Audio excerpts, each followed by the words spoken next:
Hace 2 programas hablamos sobre el entrenamiento basura, que sería la peor de las sesiones de entrenamiento, lo peor que nos podría suceder. La semana pasada hablamos de los diferentes tipos de sesión. Y hoy en este programa, para finalizar el tema de las sesiones de entrenamiento, vamos a hablar de la estructuración de la sesión y la metodología a seguir. Dentro de las sesiones de entrenamiento, para organizarlo, existen diferentes formas.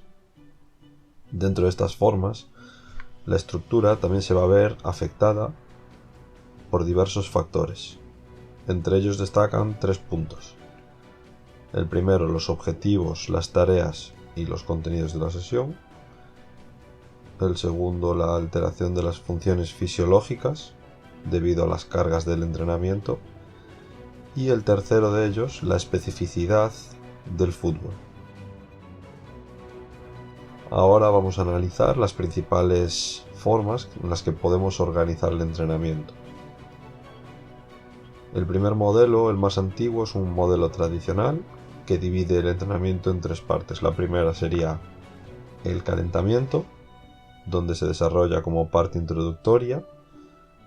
Además, el fútbol, al ser un deporte en el que participan un gran número de grupos musculares, necesita de un calentamiento, de una preparación general, para terminar con una parte más específica.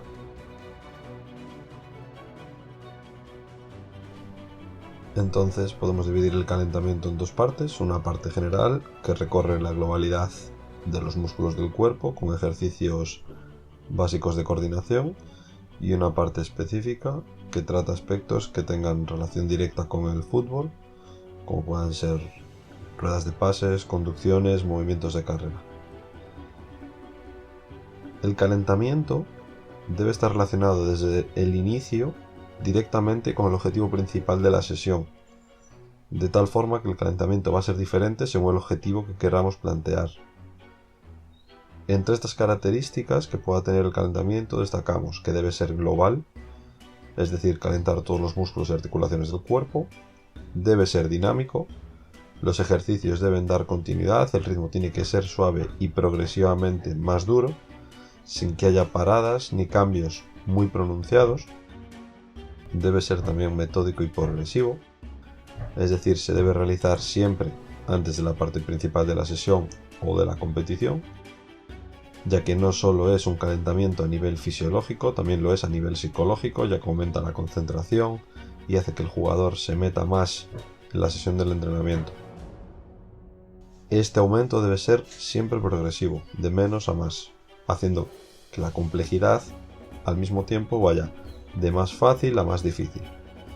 Y por último debe ser proporcionado, es decir, se deben alternar fases dinámicas, fases donde haya mucha movilidad, con fases de descanso. Hablando de la duración del calentamiento, pues hay diferentes propuestas, pero lo normal, lo que suelen decir los estudios, es que debe durar entre 15 y 20 minutos. Esto puede variar si el ambiente es más frío o más cálido. También deberemos nombrar aquí diferentes factores que puedan hacer que la duración sea mayor o menor. Entre estos destacan los endógenos, que tienen que ver con la edad.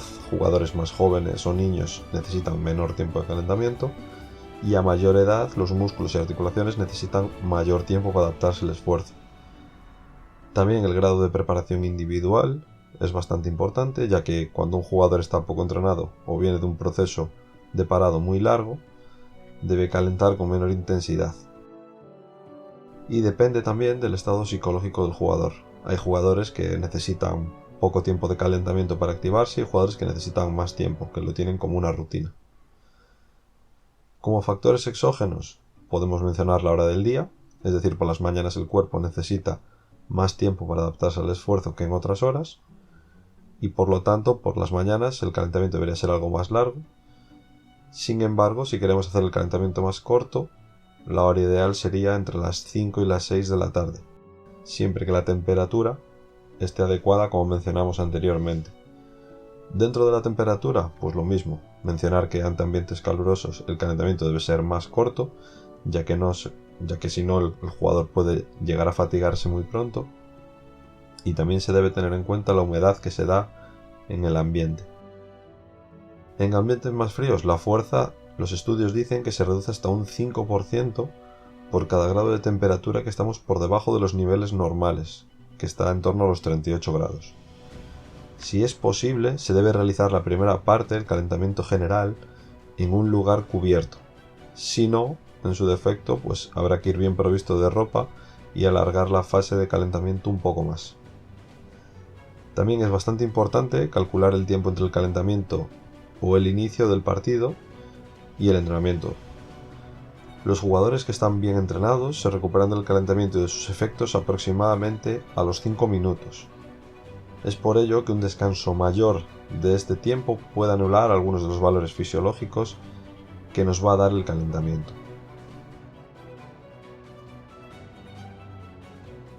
Pasamos ahora a analizar la parte principal de la sesión, que es la que está orientada a conseguir los objetivos que queramos proponer. Es el núcleo central y lo que condiciona el resto de partes de la sesión, y la estructura es modificable, pero requiere tener unas cuantas consideraciones. Entre ellas vamos a destacar los objetivos de la sesión, definir la carga de entrenamiento a nivel físico, táctico y psicológico y lo que buscamos con los estímulos que se van a dar, valorar la carga interna y externa, también aspectos organizativos en relación con el espacio, el grupo, cambios de ubicación, organización del material, gestión del tiempo, comunicación, dónde se posiciona el entrenador ante el grupo, etc. Condiciones del entorno donde se va a realizar la sesión, cómo está el campo, el tiempo, el día de la semana, cómo están los jugadores, también es muy importante el estado de los jugadores, si hay jugadores más cansados, más fatigados, menos, cómo están, y la relación de la sesión en concreto con la estructuración temporal del proceso de entrenamiento que se está llevando a cabo. La última parte sería una vuelta a la calma, que sería con el objetivo de asegurar un descenso progresivo, sin ser brusco, de la intensidad, para devolver al cuerpo, al organismo, a un estado más próximo al estado inicial. Esto va a facilitar el proceso de recuperación posterior, y para esta parte se pueden realizar ejercicios suaves con balón, como puede ser algunos juegos, estiramientos y relajación de diferentes grupos musculares, y por el contrario no tendría ningún tipo de sentido finalizar una sesión con golpeos a portería o acciones que mantengan el nivel de activación alto.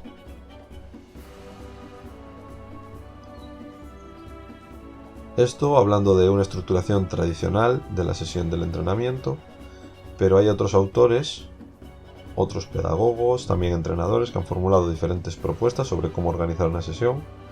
La base de todos ellos es muy similar, cambia alguna nomenclatura, hay algunos que subdividen en diferentes partes dentro de esta estructura, pero vamos a exponer a modo de ejemplo algunos de ellos. Por ejemplo, Sáenz López, que hacen una primera parte llamada fase inicial, donde lo dividen en organización y puesta en acción, una segunda fase que sería la fase fundamental y una tercera parte que sería la fase final.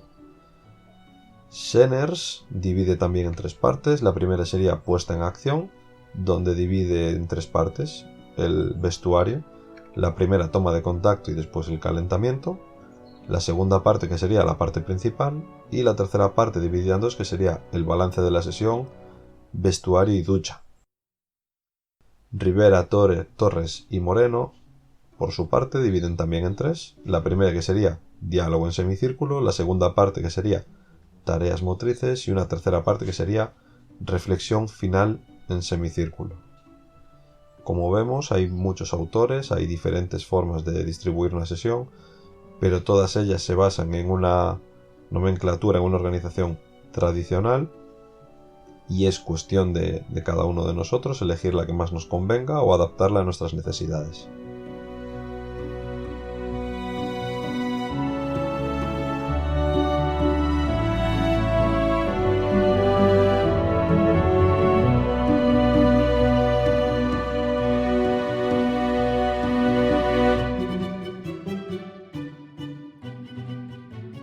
Ya por último pasamos a hablar sobre la metodología de la sesión, donde primero, antes de planear la sesión, hace falta conocer el contexto en el que nos encontramos.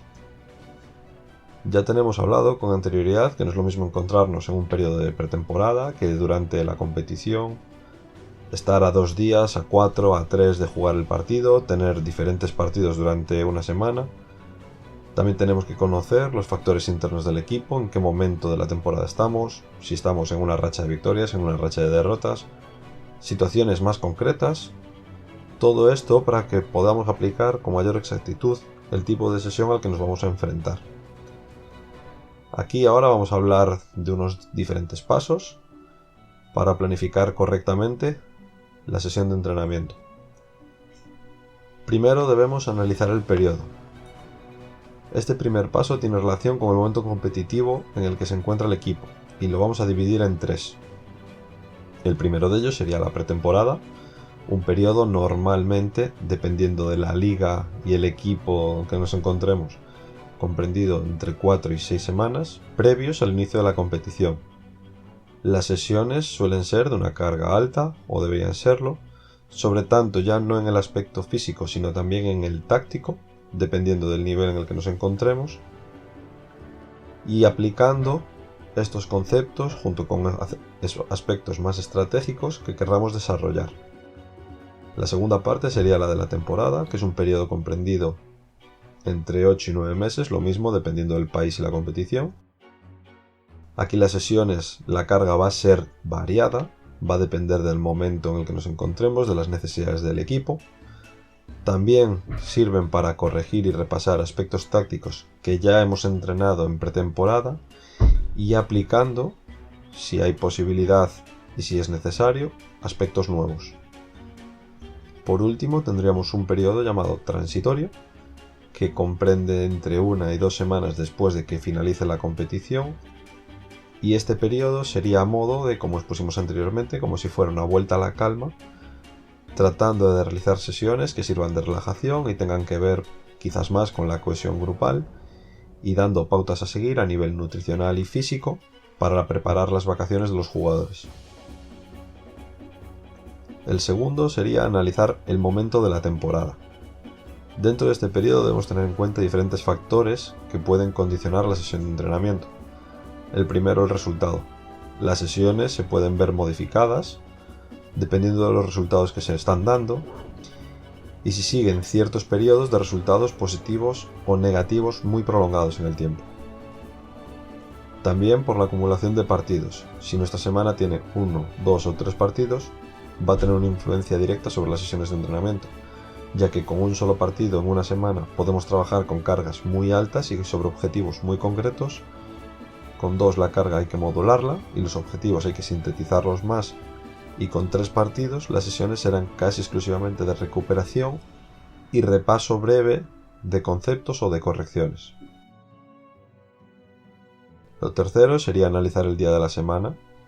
Si el partido está lejano a nuestro día de sesión, el nivel de carga física y táctica va a ser mayor conforme nos acercamos al día de partido, donde la carga será menor, para evitar llegar al partido con cansancio o fatiga acumulada. El cuarto sería analizar el contexto previo, valorar la situación de los jugadores, si hay ausencias, si hay lesiones, en qué campo vamos a jugar, cuál es el clima, cómo organizamos el material, el terreno de juego, cómo lo dividimos, etc. Una vez todo esto es claro y está reconocido y bien planificado, pasamos a valorar la sesión antes, durante y después de haberla realizado. Antes de realizar la sesión, debemos ir al campo de entrenamiento, planificar todo sobre la sesión, la organización del material, las responsabilidades de cada uno de los ayudantes, las tareas con los objetivos, las estructuras y pasos que se van a seguir, el número de jugadores en cada tarea, cómo se producen esos cambios, y todo esto llevarlo al campo. Puede ser una buena ayuda llevar la sesión bien preparada en un folio, en una hoja o tener algunas guías que podamos guardar en el bolsillo y tener referencias antes de empezar. También es importante, dentro de cada tarea, proponer y dejar marcadas diferentes alternativas ante problemas que se puedan dar. Por ejemplo, si estamos jugando un partido de 8 contra 8 y un jugador se lesiona, ¿Qué pasa? ¿Cómo hacemos esa variante? ¿Lo dejamos igual? ¿Lo cambiamos? Hay que llevarlo planeado. Si de repente empieza a llover intensamente, ¿qué hacemos? Si la tarea no acaba de salir bien, vemos que le falta chispa, que no tiene ritmo, ¿qué hacemos para modificar esa intensidad? Ya después, durante la sesión del entrenamiento, es importante que los objetivos lo sepan todos los jugadores desde el inicio y que las 3 partes de la sesión estén enfocadas en ese objetivo. A nivel de ubicación del entrenador, podemos hablar que debe observar desde una posición externa mientras se realiza el trabajo, con el fin de poder valorar y observar a todos los grupos y el trabajo al completo. Y para las explicaciones se debe llamar a todos los jugadores cerca. La mejor disposición suele ser en círculo o en semicírculo, pero pudiendo ver a todos los jugadores, sin ninguno a sus espaldas. Explicar y demostrar el ejercicio, realizar ejemplos y puntualizar los condicionantes y las normas. También es labor del entrenador planificar el entrenamiento para que no haya pausas muy prolongadas, que el ritmo y el dinamismo se mantenga alto y que la competitividad se mantenga alta. Una vez esto termine, la sesión se acaba. Vamos a buscar provocar un clima confortable, que sea cómodo, un clima más disperso, donde el jugador se vaya con una sensación de buen clima, de buen ambiente y motivado.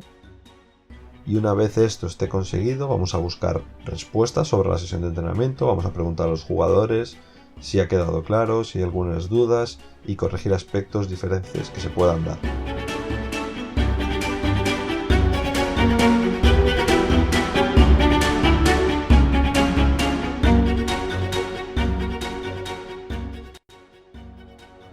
Para finalizar esta serie de 3 programas sobre las sesiones de entrenamiento, vamos a mencionar 4 conclusiones. Y la primera de ellas es que la competición es el principal condicionante de las sesiones de entrenamiento, y aunque también depende de otros muchos factores para decantarse por una u otra, la competición tiene que ser siempre el principal.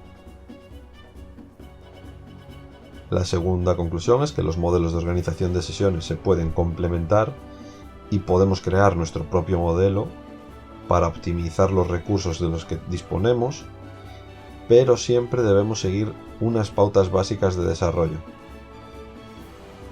El tercero de las conclusiones sería que en las sesiones de entrenamiento, todas, absolutamente todas, persiguen un objetivo. Este objetivo debe ser el eje principal sobre el que giran todas las tareas, desde el calentamiento hasta la vuelta a la calma, y sobre todo, la parte principal. La cuarta conclusión es que estamos en la obligación de conocer el entorno, la situación del club y la situación de los jugadores antes de realizar la sesión. Para ello, una vez lo conozcamos, tenemos que pensar y planificar con antelación todo lo que se pueda dar y las variantes a realizar en caso de que surja algún problema.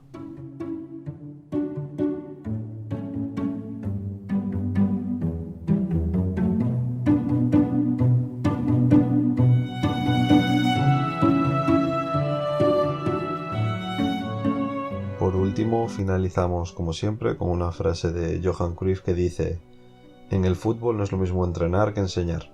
Hay muchos buenos entrenadores, pero pocos buenos maestros. Hay entrenadores que consiguen resultados, pero es lo único que consiguen, no dejan nada en el alma de nadie. Enseñanzas, legado y estilo. Muchas gracias a todos por estar ahí, por formar parte de nuestra comunidad, por formar parte de nuestro fútbol. Un saludo y hasta pronto.